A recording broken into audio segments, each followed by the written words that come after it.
केंद्र राज्य संबंध। विश्व की राजनीतिक व्यवस्था, एकात्मक शासन, संघीय शासन। विश्व में निम्नलिखित दो प्रकार का शासन प्रणालियाँ प्रचलित हैं: एकात्मक सरकार शासन, संघीय सरकार शासन। यहाँ एकात्मक सरकार की विशेषताएं निम्नलिखित हैं।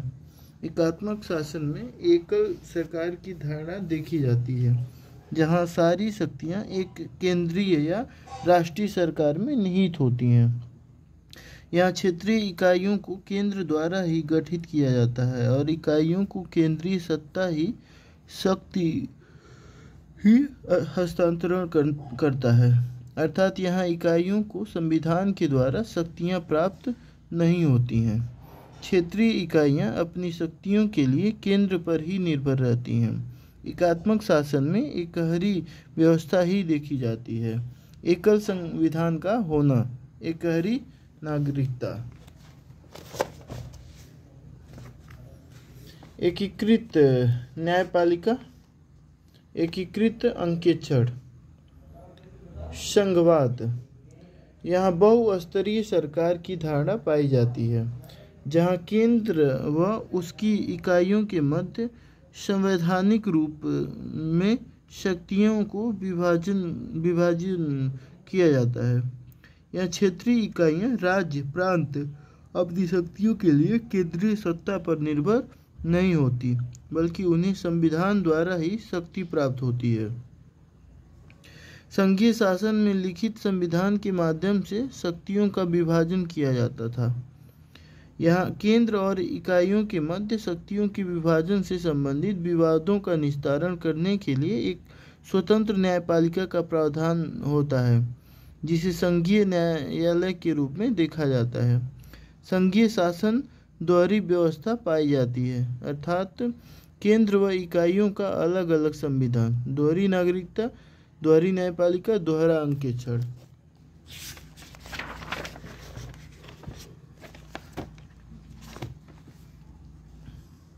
यहाँ केंद्रीय विधायिका द्विसदनीय होती है, जहाँ उच्च सदन को राज्यों के सदन के रूप में माना जाता है। संघीय शासन के मॉडल। अमेरिकी मॉडल। अमेरिका में संघवाद राज्यों के मध्य समझौते का परिणाम है। यहाँ शक्तियों के विभाजन में संघ की तुलना में राज्य की सरकारों को अधिक शक्तियाँ प्राप्त होती हैं, इसलिए इसे फेडरेशन ऑफ स्टेट्स कहते हैं। जैसे यहाँ केंद्र व राज्यों की सरकारों के अलग अलग संविधान हैं। दोहरी नागरिकता, दोहरी न्यायपालिका, दोहरा अंकेक्षण। यहाँ अपशिष्ट शक्तियाँ राज्यों में केंद्रित होती हैं। यहाँ राज्यों के गवर्नर संघ सरकार द्वारा नियुक्त नहीं, बल्कि राज्यों की जनता द्वारा निर्वाचित होते हैं।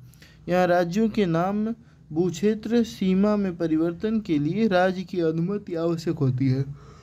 इसलिए अमेरिका को अविनाशी राज्यों का अविनाशी संघ भी कहते हैं।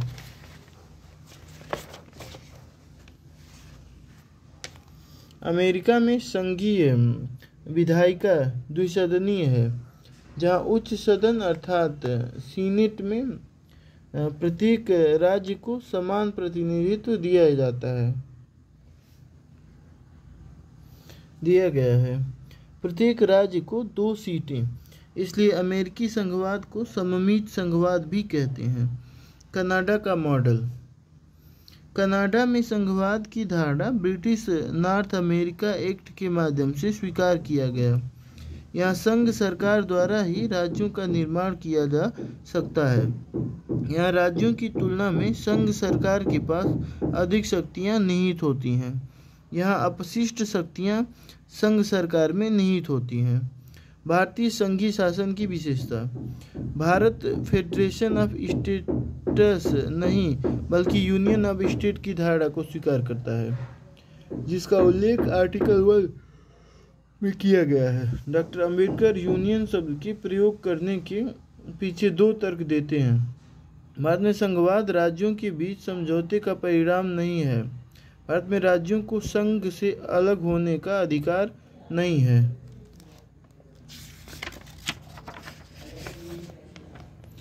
भारतीय संघवाद के तहत राज्यों की तुलना में केंद्र को अधिक शक्तियां प्राप्त हैं।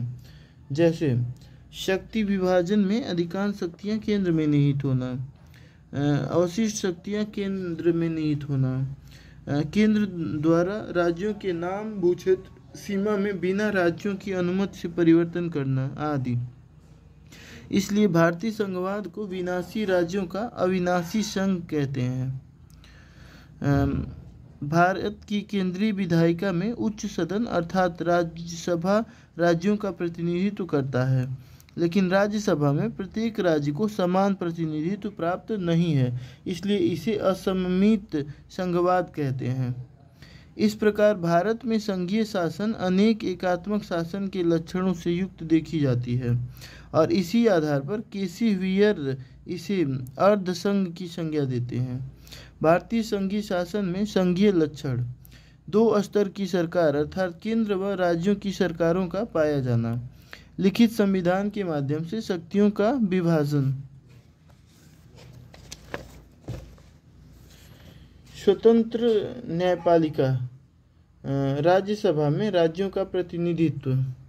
भारतीय संघीय शासन के एकात्मक लक्षण केंद्र की ओर शक्ति का झुकाव, अवशिष्ट शक्तियों का केंद्र में निहित होना, संघ सरकार द्वारा राज्यपाल की नियुक्ति, संसद द्वारा विशेष परिस्थिति में राज्य सूची के विषय पर विधि निर्माण, केंद्र द्वारा राज्यों के नाम भूक्षेत्र सीमा में परिवर्तन, एकहरी व्यवस्था का पाया जाना, एकल संविधान, एकीकृत न्यायपालिका आदि। अनुच्छेद 356 अखिल भारतीय सेवाएं, केंद्र राज्य संबंध। भारतीय संघीय शासन के तहत केंद्र और राज्यों के मध्य विधायी, प्रशासनिक और वित्तीय शक्तियों का विभाजन किया गया है, लेकिन न्यायिक शक्तियों का विभाजन नहीं किया गया। विधायी संबंध केंद्र और राज्यों के मध्य विधायी शक्तियों का विभाजन दो आधारों पर देखा जाता है।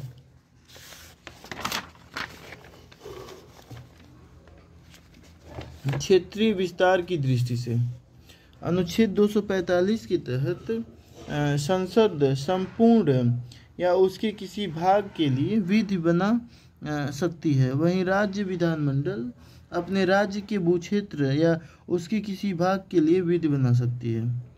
हालांकि संसद की राज्य क्षेत्रीय अधिकारिता के संबंध में संविधान के तहत कुछ सीमाएं लगाई गई हैं, जैसे अनुच्छेद 240 के तहत अंडमान निकोबार द्वीप, लक्षद्वीप जैसे संघशासी क्षेत्रों के संबंध में राष्ट्रपति को विनियम बनाने की शक्ति दी गई है। इन विनियमों का वही प्रभाव होता है जो संसद के अधिनियम का होता है। 5वीं अनुसूची के तहत राज्यपाल यह निर्देश दे सकते हैं कि संसद का कोई अधिनियम किसी अधिसूचित क्षेत्र में लागू नहीं होगा। 6ठी अनुसूची के तहत राज्यपाल यह निर्देश दे सकते हैं कि संसद का कोई अधिनियम किसी स्वायत्तशासी जिले में लागू नहीं होगा।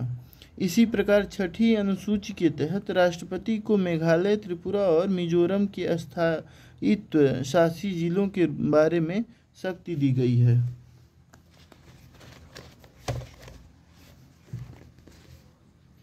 संसद के पास क्षेत्रातीत विधायन की शक्ति भी प्राप्त है। इसके तहत संसद भारतीय भूक्षेत्र के बाहर निवास करने वाले भारतीय नागरिकों और उनकी संपत्ति के लिए विधि बना सकती है, लेकिन राज्य विधानमंडल के पास क्षेत्रातीत विधायन की शक्ति नहीं होती है। हालांकि राज्य के विधानमंडल द्वारा निर्मित विधि राज्य क्षेत्रीय संबंध के सिद्धांत के तहत राज्य की प्रादेशिक सीमाओं के बाहर विधिमान हो सकती है, यदि राज्य विधानमंडल द्वारा निर्मित विधि की विषय वस्तु और विधि बनाने वाले राज्य के बीच पर्याप्त निकटता हो। विषय वस्तु की दृष्टि से अनुच्छेद 240 के तहत संघ और राज्यों के मध्य विधियों की विषय वस्तु को विभाजित करने का प्रावधान किया गया है। विषय वस्तु के विभाजन के लिए अपनाई गई भारत शासन अधिनियम 1935 की सूची प्रणाली को ही इस संबंध में स्वीकार किया गया है। इसके तहत संविधान की 7वीं अनुसूची में संघ, राज्य और समवर्ती सूची का प्रावधान किया गया है। संघ सूची 100 विषय, रक्षा, विदेशी मामले, नागरिकता। और राज्य सूची में 61 विषय, लोक व्यवस्था, पुलिस, भूमि। समवर्ती सूची में 52 विषय, शिक्षा, वन, विवाह, तलाक, अधिकार।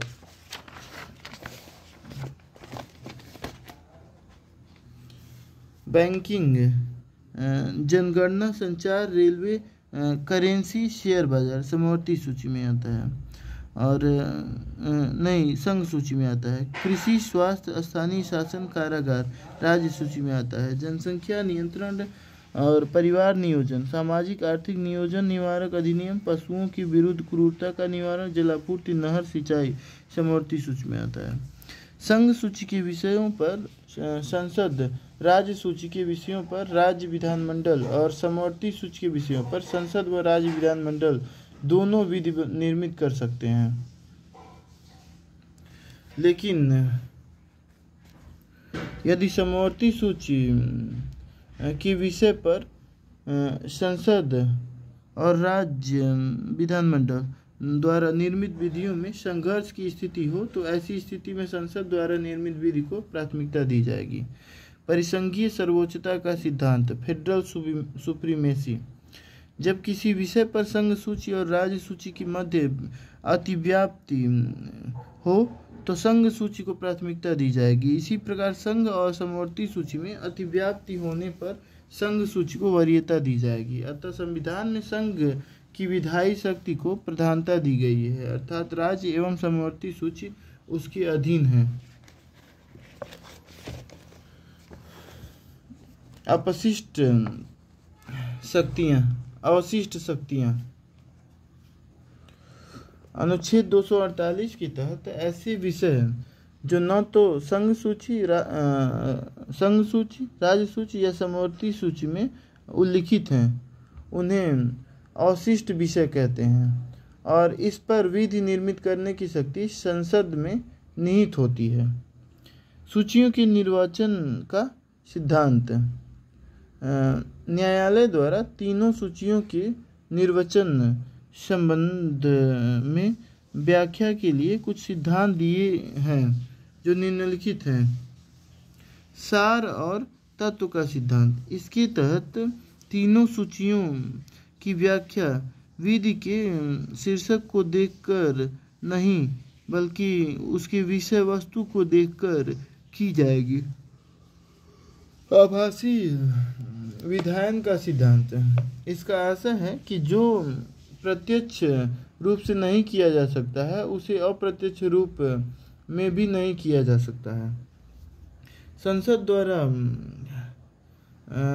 राज्य सूची के विषयों पर विधि निर्माण की शक्ति, राज्यसभा के संकल्प पर अनुच्छेद 249 के तहत यदि राज्यसभा में उपस्थित और मत देने वाले सदस्यों में से कम 2/3 सदस्यों द्वारा समर्थित संकल्प से यह घोषित किया जाए कि राष्ट्रीय हित में यह आवश्यक है कि संसद राज्य सूची में वर्णित किसी विषय पर विधि निर्मित करे तो संसद राज्य सूची के ऐसे विषय पर विधि बना सकती है। ऐसा संकल्प केवल 1 वर्ष के लिए प्रभावित रहता है। हालांकि इस अवधि का विस्तार करने के लिए पुनः ऐसा संकल्प पारित किया जा सकता है, लेकिन ऐसा विस्तार एक बार में 1 वर्ष से अधिक अवधि के लिए नहीं हो सकता है। साथ ही जिस तारीख को संकल्प की अवधि समाप्त हो जाती है उस तारीख से 6 माह के अवसान के पश्चात ऐसी विधि प्रभावी नहीं रह जाती। नोट, यह प्रावधान राज्य विधानमंडल को किसी विषय पर विधि बनाने पर प्रतिबंधित नहीं करता है, लेकिन संसदीय और राज्य कानून में विरोध की स्थिति में संसदीय कानून को प्राथमिकता दी जाएगी। राष्ट्रीय आपातकाल के दौरान अनुच्छेद 250 के तहत राष्ट्रीय आपातकाल के दौरान संसद द्वारा राज्य सूची में वर्णित किसी विषय पर भारत के संपूर्ण राज्य क्षेत्र या उसके किसी भाग के लिए विधि बना सकती है। ऐसी विधि राष्ट्रीय आपातकाल की घोषणा के लिए प्रभावी न रहने के पश्चात 6 माह के अवसान पर निष्प्रभावी हो जाती है। राज्यों के निवेदन पर अनुच्छेद 252 के तहत 2 या अधिक राज्य संकल्प पारित करके संसद से ऐसे विषय पर बिल बनाने का अनुरोध कर सकते हैं जो राज्य सूची में वर्णित हो।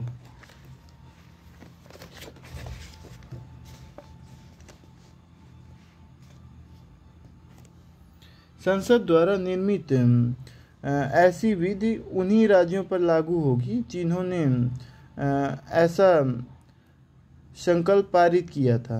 ऐसी विधि को संसद द्वारा ही समाप्त किया जा सकता है, राज्य विधानमंडल द्वारा नहीं। अनुच्छेद 252 के अधीन संसद द्वारा पारित कुछ महत्वपूर्ण अधिनियम निम्नलिखित हैं। वन्य जीव संरक्षण अधिनियम 1972, नगर भूमि अधिकतम सीमा एवं विनियमन अधिनियम 1976, मानव अंग प्रत्यारोपण अधिनियम 1954, अंतर्राष्ट्रीय संधियों के कार्यान्वयन के लिए।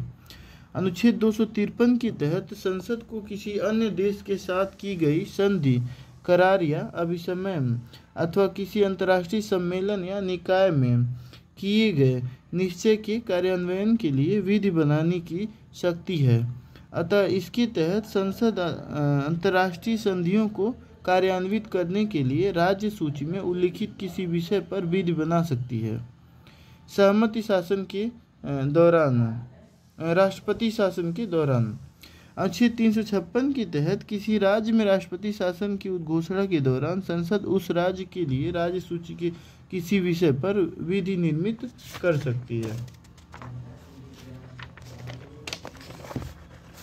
केंद्र का राज्य पर नियंत्रण। राज्यपाल द्वारा राज्य विधानमंडल से पारित किसी विधेयक को राष्ट्रपति के विचार के लिए आरक्षित किया जा सकता है। राष्ट्रीय वित्तीय आपातकाल के दौरान राज्यों को राज्य विधानमंडल द्वारा पारित धन विधेयक और वित्त विधेयक को अपने विचार के लिए आरक्षित करने का निर्देश दे सकते हैं।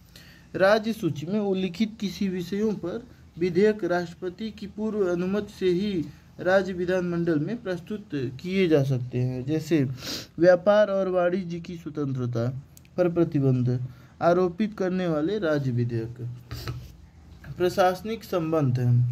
केंद्र और राज्य सरकारों के मध्य विधायी शक्तियों के विभाजन के अनुरूप ही प्रशासनिक शक्तियों का विभाजन किया गया है। अर्थात केंद्र सरकार संघ सूची पर निर्मित संसदीय विधियों को क्रियान्वित करने की शक्ति रखती है, जबकि राज्य सरकार राज्य सूची पर निर्मित राज्य विधियों के क्रियान्वयन की शक्ति रखती है। हालांकि विधायी संबंधों की ही बात कुछ अवसर पर केंद्रीय कार्यपालिका को राज्य कार्यपालिका पर नियंत्रण का अधिकार दिया गया है। राज्य और संघ का दायित्व। अनुच्छेद 256। इसके तहत प्रत्येक राज्य की कार्यपालिका शक्ति का इस प्रकार प्रयोग किया जाए जिससे संसद द्वारा बनाई गई विधियों का अनुपालन सुनिश्चित हो सके। इस संबंध में संघ की कार्यपालिका शक्ति का विस्तार किसी राज्य को ऐसे निर्देश देने तक होगा जो भारत सरकार को इस प्रयोजन के लिए आवश्यक प्रतीत हो। कुछ दशाओं में संघ का राज्य पर नियंत्रण। अनुच्छेद 287 है क्या? इसके तहत केंद्र सरकार निम्नलिखित विषयों पर राज्य सरकार को निर्देश दे सकती है। प्रत्येक राज्य की कार्यपालिका शक्ति का इस प्रकार प्रयोग किया जाएगा जिससे संघ की कार्यपालिका शक्ति के प्रयोग में कोई बाधा उत्पन्न न हो और उस पर कोई प्रतिकूल प्रभाव न पड़े। यह सुनिश्चित करने के लिए कि राष्ट्रीय महत्व के संचार साधनों का निर्माण हो और उसे बनाए रखा जाए। रेलवे का संरक्षण सुनिश्चित करने के लिए संविधान के तहत राज्यों को दिए जाने वाले अन्य केंद्रीय निर्देश।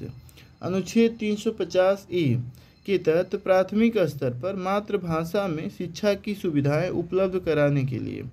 अनुच्छेद 355 के तहत यह सुनिश्चित करने के लिए कि प्रत्येक राज्य की सरकार संविधान के उपबंधों के अनुसार चल रही है। अनुच्छेद 339 के तहत अनुसूचित जातियों के कल्याण के लिए योजनाओं को निर्मित करने और उनके क्रियान्वयन के लिए नोट। अनुच्छेद 365 के तहत यदि राज्य सरकार केंद्र द्वारा दिए गए किन्हीं निर्देशों के अनुपालन में असफल होती है तो राष्ट्रपति यह निष्कर्ष निकाल सकते हैं कि राज्य की सरकार संविधान के प्रावधानों के अनुरूप संचालित नहीं हो सकती है और इस आधार पर उस राज्य में राष्ट्रपति शासन की उद्घोषणा की जा सकती है। पारस्परिक आधार पर शक्तियों का प्रत्यायोजन। अनुच्छेद 258 के तहत राज्य सरकार की सहमति से राष्ट्रपति केंद्र के प्रशासनिक कार्यों को राज्यों को सौंप सकते हैं। इसी प्रकार 258A के तहत किसी राज्य का राज्यपाल भारत सरकार की सहमति से उस राज्य के प्रशासनिक कार्यों को केंद्र को सौंप सकता है। अंतर्राज्यीय जल विवाद। अनुच्छेद 262 के तहत संसद विधि द्वारा किसी अंतर्राज्यीय नदी या नदी घाटी के या उसमें जल के प्रयोग, वितरण या नियंत्रण के संबंध में किसी विवाद के न्याय निर्णय के लिए उपबंध कर सकेगी। साथ ही संसद विधि द्वारा यह प्रावधान भी कर सकती है कि ऐसे विवादों के संबंध में सर्वोच्च न्यायालय की अधिकारिता नहीं होगी।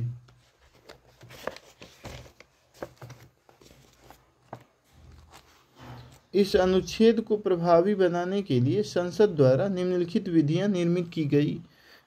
रिवर बोर्ड अधिनियम 1956। इस अधिनियम के तहत केंद्र सरकार राज्य सरकारों की सलाह पर अंतर्राज्यीय नदियों और नदी घाटियों के विनियमन के लिए रिवर बोर्ड का गठन कर सकती है। अंतर्राज्यीय जल विवाद अधिनियम 1956।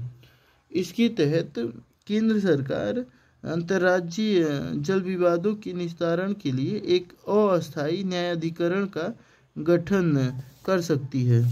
इस न्यायाधिकरण के निर्णय अंतिम और विवादित पक्षों के लिए बाध्यकारी होते हैं।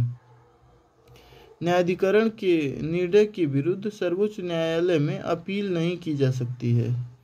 अंतर्राज्यीय परिषद। संविधान के अनुच्छेद 263 के तहत राष्ट्रपति द्वारा अंतर्राज्यीय परिषद का गठन किया जा सकता है, अतः यह एक संवैधानिक निकाय है। सरकारिया आयोग की अनुशंसा पर पहली बार 1990 में वीपी सिंह सरकार द्वारा अंतर्राज्यीय परिषद का गठन किया गया था। प्रधानमंत्री इसके पदेन अध्यक्ष होते हैं जबकि इसके निम्नलिखित सदस्य होते हैं।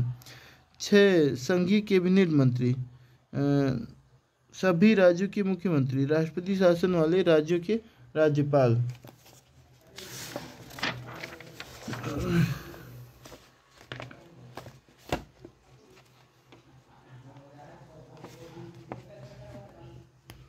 दिल्ली और पुदुचेरी संघशासित प्रदेश के सीएम तथा अन्य संघशासित क्षेत्रों के प्रशासक। यह एक सलाहकारी निकाय होता है जिसका निम्नलिखित दायित्व होता है। राज्यों के बीच जो विवाद उत्पन्न हो गए हैं उनकी जांच करना और उन पर सलाह देना। जिन विषयों पर संघ तथा एक या अधिक राज्यों के सामान्य हित हों उनका अन्वेषण और उन पर विचार विमर्श करना। ऐसे विषयों के संबंध में नीतियों की और कार्यवाहियों की बेहतर समन्वय के लिए सिफारिश करना। क्षेत्रीय परिषद। संविधान में क्षेत्रीय परिषद के संबंध में उल्लेख नहीं है बल्कि उसका गठन संसद द्वारा राज्य पुनर्गठन अधिनियम 1956 के तहत सांविधिक निकाय के रूप में किया गया। राज्य पुनर्गठन अधिनियम 1956 के तहत 5 क्षेत्रीय परिषदों का गठन किया गया। उत्तरी, मध्य पूर्व, पश्चिमी, दक्षिणी, पूर्वी। भारत सरकार के गृह मंत्री प्रत्येक क्षेत्रीय परिषद के पदेन अध्यक्ष होते हैं। साथ ही संबंधित राज्यों और संघशासित क्षेत्रों के सीएम या प्रशासक तथा प्रत्येक राज्य से 2 अन्य मंत्री जिसके उसके सदस्य होते हैं। यह एक सलाहकारी निकाय होता है।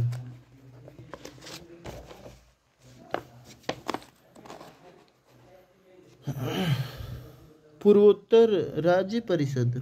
पूर्वोत्तर परिषद का गठन पूर्वोत्तर परिषद अधिनियम 1971 के तहत हुआ था। इसमें सभी 7 पूर्वोत्तर राज्य तथा सिक्किम शामिल होते हैं। वित्तीय संबंध केंद्र राज्य। केंद्र कर राजस्व, गैर राजस्व। कर राजस्व में आयकर, निगम कर, सीमा शुल्क, उत्पाद शुल्क और सेवा कर। और गैर राजस्व रेलवे, पीएसयूज और संचार और डाकघर। राज्य में कर राजस्व में क्या है? कृषि आय पर कर, बिक्री कर, अल्कोहल पर उत्पाद शुल्क और मनोरंजन कर। कृषि आय पर कर तो जो है अब कट गया है। गैर राजस्व में पीएसयूज यानी कि कंपनियां वाला कर, सिंचाई कर, मत्स्यन कर और वन कटाई कर। वित्तीय असंतुलन संविधान में केंद्र के कर राजस्व का राज्यों को हस्तांतरण। सहायता अनुदान, सांविधिक अनुदान, विवेकाधीन अनुदान।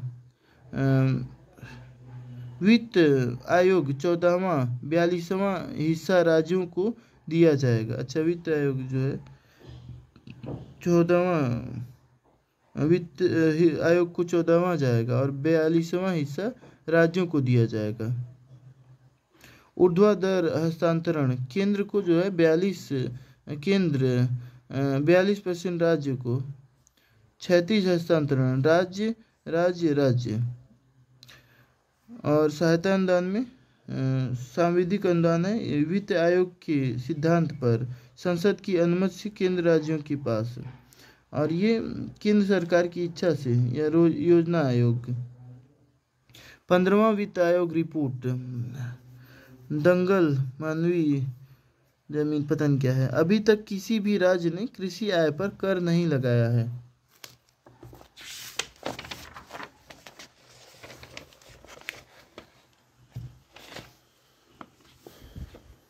संविधान की 7वीं अनुसूची के अनुरूप ही केंद्र और राज्य की वित्तीय शक्ति का विभाजन किया गया है। इसके तहत केंद्र के कर राजस्व में गैर कृषि आय पर कर, निगम कर, सीमा शुल्क, उत्पाद शुल्क, अल्कोहल के अतिरिक्त सेवा कर आदि शामिल हैं, जबकि गैर कर राजस्व में रेलवे, बैंकिंग, प्रसारण, डाकघर, सार्वजनिक उपक्रम आदि से मिलने वाले राजस्व शामिल हैं। वहीं राज्य सरकारों के कर राजस्व में कृषि आय पर कर, अल्कोहल उत्पादों पर उत्पाद शुल्क, बिक्री कर, मनोरंजन कर आदि शामिल हैं। साथ ही गैर कर राजस्व में वन, सिंचाई, मत्स्यन, बिजली उपभोग, राज्य सार्वजनिक उपक्रम आदि से मिलने वाले राजस्व शामिल हैं। हालांकि वित्तीय शक्तियों के इस बंटवारों में एक असंतुलन दिखता है, क्योंकि राज्यों के पास वित्तीय संसाधन के स्रोत कम और जिम्मेदारियां अधिक होती हैं। इसलिए संविधान के तहत इस राजकोषीय असंतुलन को दूर करने के लिए केंद्र के राजस्व में राज्यों को भी हिस्सा देने का प्रावधान किया गया है। ऐसा निम्नलिखित 2 रूपों में किया जा सकता है। केंद्र के कर राजस्व से राज्यों को हस्तांतरण। केंद्र द्वारा राज्यों को सहायता अनुदान देना। केंद्रीय कर राजस्व राज्यों के साथ बंटवारा। केंद्रीय कर राजस्व का राज्यों के साथ वितरण निम्नलिखित आधारों पर किया जाता है। संघ द्वारा उद्ग्रहित लेकिन राज्यों द्वारा संग्रहित और विनियोजित किए जाने वाले शुल्क।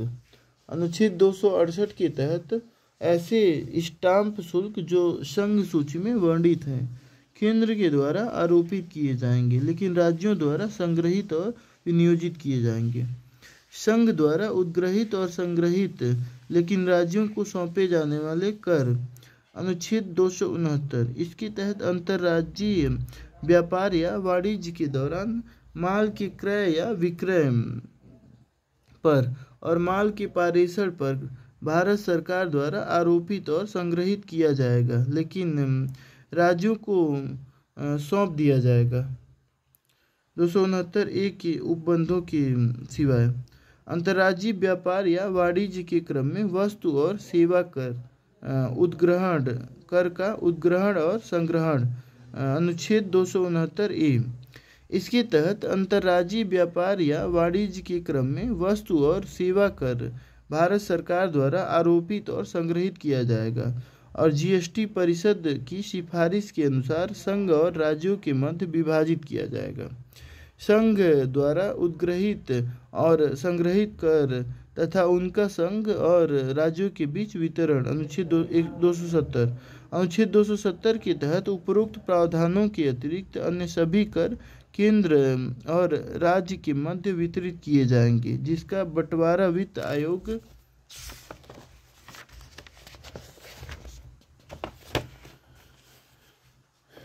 की सिफारिशों पर आधारित होगा। अनुच्छेद 271 के तहत संघ द्वारा करों पर आरोपित अधिभार पर केंद्र सरकार का पूर्ण नियंत्रण होगा।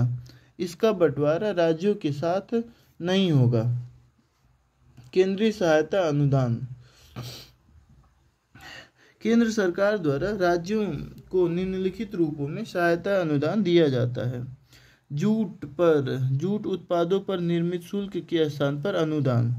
अनुच्छेद 273 के तहत असम, बिहार, उड़ीसा और पश्चिम बंगाल राज्यों को संविधान के प्रारंभ से 10 वर्ष तक की संपत्ति तक ऐसे अनुदान देने का प्रावधान दिया गया है। सांविधिक अनुदान। अनुच्छेद 275। अनुच्छेद 275 के तहत संसद विधि द्वारा उन राज्यों के राजस्व में सहायता अनुदान के लिए प्रावधान कर सकती है जिन राज्यों के विषय में संसद यह निर्धारित करे कि उन्होंने सहायता की आवश्यकता है। साथ ही उस राज्य में अनुसूचित जनजातियों के कल्याण की अभिवृद्धि करने या उस राज्य अनुसूचित क्षेत्रों प्रशासन स्तर को उन्नत करने के लिए ऐसा अनुदान दिया जा सकता है। ऐसे सहायता अनुदान के लिए वित्त आयोग द्वारा आवश्यक सिद्धांत निर्मित किए जाते हैं। विवेकाधीन अनुदान। अनुच्छेद 282। अनुच्छेद 282 के तहत संघ या राज्य सरकार लोक प्रयोजन के लिए कोई अनुदान अपने विवेक से दे सकते हैं। उधार लेने की शक्ति। अनुच्छेद 292 के तहत भारत सरकार भारतीय भूक्षेत्र और इसके बाहर से उधार ले सकती है, जबकि राज्य सरकारें केवल भारतीय भूक्षेत्र के भीतर ही उधार ले सकती हैं। वित्त आयोग। अनुच्छेद 280 के तहत राष्ट्रपति द्वारा इस संविधान के प्रारंभ से 2 वर्ष के भीतर और उसके बाद प्रत्येक 5 वर्ष की समाप्ति पर वित्त आयोग के गठन का प्रावधान किया गया है। यह एक संवैधानिक निकाय है। इसमें राष्ट्रपति द्वारा नियुक्त एक अध्यक्ष और 4 अन्य सदस्य होते हैं। संसद विधि द्वारा इनकी योग्यताओं का निर्धारण कर सकती है, जो निम्नलिखित हैं। अध्यक्ष, सार्वजनिक मामलों का अनुभव सदस्य, उच्च न्यायालय का या उसकी योग्यता रखने वाला, सरकार की वित्त और लेखा का विशेष ज्ञान रखने वाला, वित्तीय मामलों और प्रशासन का अनुभव रखने वाला।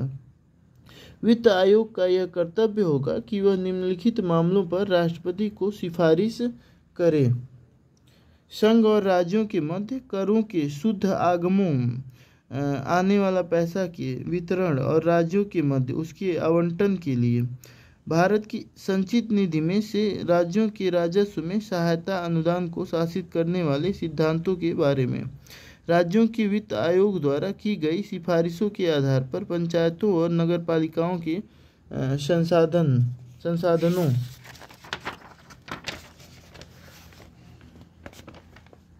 संसाधनों की आपूर्ति के लिए राज्य की निधि में संवर्धन के लिए आवश्यक उपाय के संबंध में राष्ट्रपति द्वारा वित्त आयोग को निर्दिष्ट या निर्देशित किए गए अन्य विषय के बारे में। वित्त आयोग को दीवानी न्यायालय का दर्जा प्राप्त है। यह एक सलाहकारी निकाय होती है जिसकी सिफारिशें बाध्यकारी नहीं होती। अनुच्छेद 281 के तहत राष्ट्रपति वित्त आयोग द्वारा की गई सिफारिश को संसद के प्रत्येक सदन में प्रस्तुत कराया जाता है। जीएसटी परिषद अनुच्छेद 279A 101वें संविधान संशोधन अधिनियम 2016 के तहत अनुच्छेद 279A के अधीन राष्ट्रपति द्वारा जीएसटी परिषद के गठन का प्रावधान किया गया। इसमें अध्यक्ष और सदस्य निम्नलिखित होते हैं। अध्यक्ष संघ का वित्त मंत्री, सदस्य संघ का राजस्व या वित्त राज्य मंत्री। प्रत्येक राज्य सरकार द्वारा नाम निर्दिष्ट वित्त या कराधान का मंत्री या कोई अन्य मंत्री। जीएसटी परिषद निम्नलिखित विषयों में सिफारिश करती है। संघ, राज्य और स्थानीय निकायों द्वारा उद्ग्रहित कर, उपकर और अधिभार जो जीएसटी में शामिल किए जा सकेंगे। वस्तुओं और सेवाएं जो जीएसटी के अधीन होंगी या जिन्हें जीएसटी से छूट प्राप्त होगी। अंतर्राज्यीय व्यापार या वाणिज्य के क्रम में वस्तु और सेवा कर के उद्ग्रहण और विभाजन के लिए सिद्धांत। जीएसटी की दरें। जीएसटी की बैठकों में गणपूर्ति परिषद के कुल सदस्यों के आधे सदस्यों से मिलकर होगी। साथ ही परिषद का प्रत्येक निर्णय उपस्थित और मतदान करने वाले सदस्यों के मतभार के कम से कम 3/4 के बहुमत द्वारा किया जाएगा। यहाँ केंद्र सरकार का मतभार 1/3 होगा, जबकि राज्य सरकारों का मतभार 2/3 होगा। नीति आयोग 1 जनवरी 2015 को केंद्रीय सरकार के कार्यकारी संकल्प द्वारा योजना आयोग के स्थान पर नीति आयोग का गठन किया गया। यह एक संविधानेतर निकाय है। नीति आयोग में एक शासकीय और क्षेत्रीय परिषदों का प्रावधान किया गया है।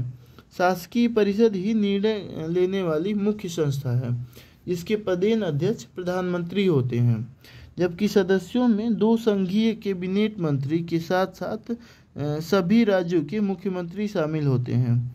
नीति आयोग में एक उपाध्यक्ष और एक मुख्य कार्यकारी निदेशक के पद का भी प्रावधान किया गया है।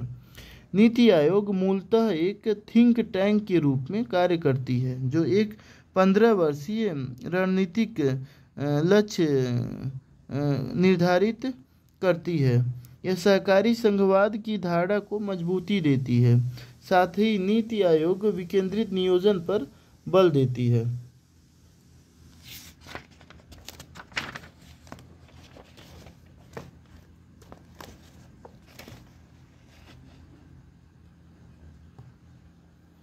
केंद्र राज्य संबंधों पर गठित समितियां या आयोग।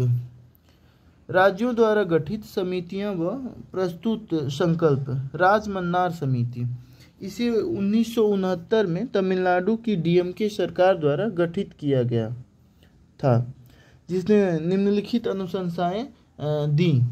अंतर्राज्यीय परिषद का गठन किया जाए।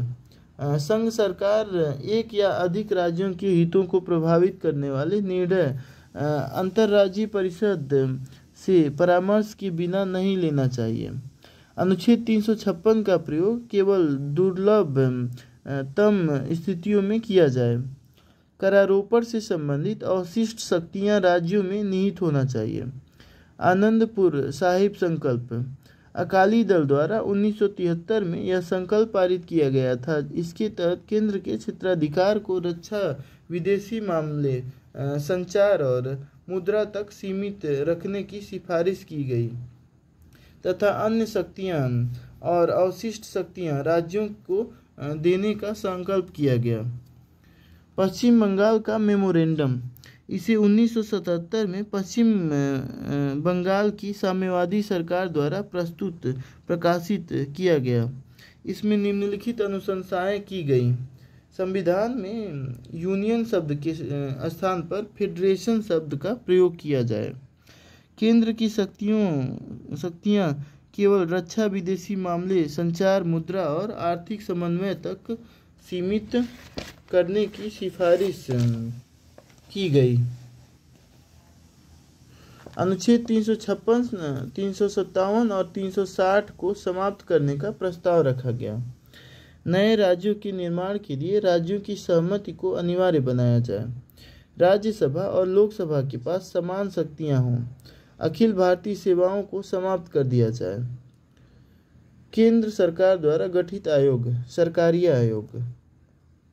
न्यायमूर्ति आर.एस. सरकारिया की अध्यक्षता में पहला केंद्र राज्य संबंध आयोग 1983 में गठित किया गया, जिसने अपनी रिपोर्ट 1987 में प्रस्तुत की। आयोग की महत्वपूर्ण अनुशंसाएं निम्नलिखित थीं। राज्यपाल राष्ट्रपति के प्रसाद पर्यंत ही अपने पद को धारण करें, लेकिन उनके 5 वर्ष के कार्यकाल को पूरा करने दिया जाए। राज्यपाल ऐसा व्यक्ति होना चाहिए जो स्थानीय दलीय राजनीति से मुक्त हो और बाहरी हो। अनुच्छेद 356 का प्रयोग अंतिम विकल्प के रूप में ही किया जाए। समवर्ती सूची के विषय पर केंद्र कानून बनाने से पहले राज्यों से परामर्श करे। राज्यपाल को नियुक्त करने के पूर्व मुख्यमंत्री से परामर्श किया जाए। अखिल भारतीय सेवाओं को अधिक मजबूत किया जाए। अंतर्राज्यीय परिषद का गठन किया जाए।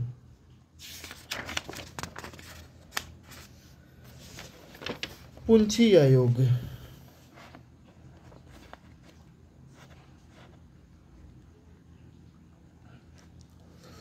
केंद्र द्वारा केंद्र राज्य संबंधों पर गठित यह दूसरा आयोग था। इसे 2007 में गठित किया गया और 2010 में इसने अपनी रिपोर्ट प्रस्तुत की। इसकी मुख्य अनुशंसाएं निम्नलिखित हैं। राज्यपाल की नियुक्ति एक समिति द्वारा की जाए, जिसमें प्रधानमंत्री, गृह मंत्री, लोकसभा के स्पीकर और संबंधित राज्य के मुख्यमंत्री शामिल हों।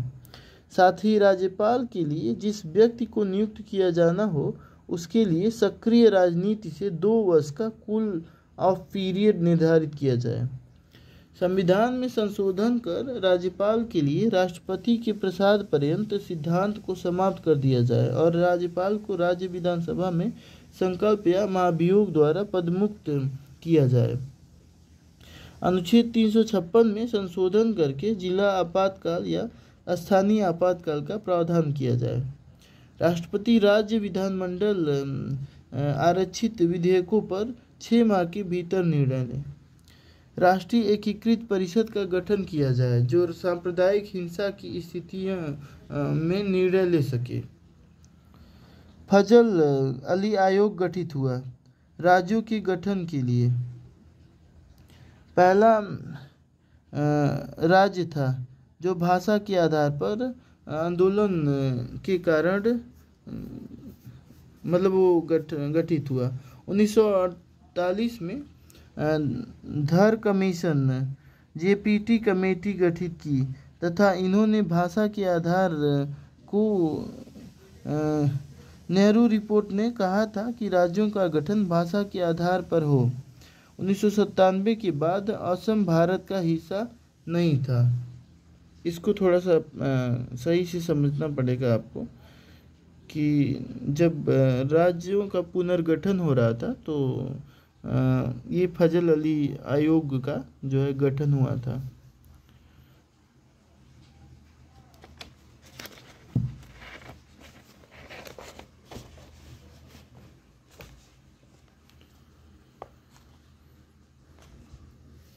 संघ और उसके राज्य क्षेत्र भाग 1।